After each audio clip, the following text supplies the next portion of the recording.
पहला आकाश चक्र।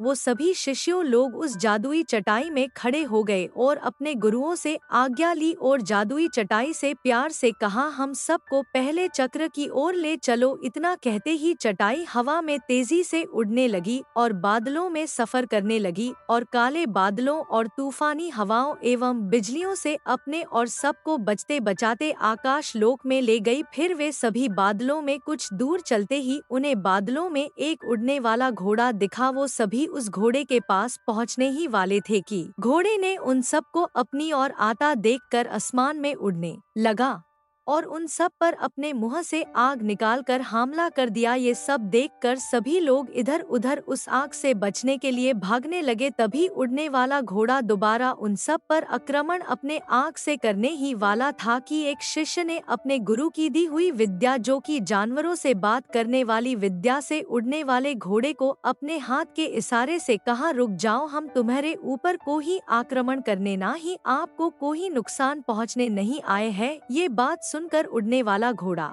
सनत हो गया और उन सब के पास आ गया और बोला, तुम सब आकाश लोक में चलता हूँ। सब लोग उस घोड़े के साथ और पीछे पीछे चलने लगे। कुछ देर बाद वे सभी उस चक्र के पास पहुँच गए। तभी उड़ने वाला घोड़ा बोला, इस चक्र को पाना इतना आसान नहीं है। इस चक्र की एक परी रक्षा करती है। अगर तुम्हें ये चक्र चाहिए तो उस परी के सवालों का सही सही जवाब देना होगा। इतना कहते ही वो घोड़ा वहाँ से उड़कर चला गया। सभी लोग उस चक्र के पास गए। तभी वहाँ पर परी आ गई और उन सभी से कहा, पहले मेरे सवालों का सही सही उत्तर दो, तभी तुम्हें ये आकाश तत्व चक्र मिलेगा। अगर तुम लोगों ने मेरे सवालों का गलत उत्तर दिया तो मैं तुम सबको पत्थर का बना दूंगी। तभी सभी लोगों ने कहा, बताइए आपके क्या सवाल है, हम सब उसका उत्तर देंगे। परी बोली, मेरा पहला प्रश्न, आग हमें जालती बस है क्या, बताओ इसका उत्तर। तभी दूसरे शिष्य ने बोला, आग हमें जालती बस नहीं है, वे हमें अंधेरों से लड़ने की भी ताकत देती है और हमें मजबूत भी बनाती है। तभी परी बोली, तुम लोगों ने मेरे सवाल का सही सही उत्तर दिया है। ये लो आकाश चक्र अब से तुम्हारा हुआ। जैसे ही वे आकाश चक्र उन लोगों के हाथ में आया, वो चक्र उन लोगों ने उस जादुई पेटी में रख लिया।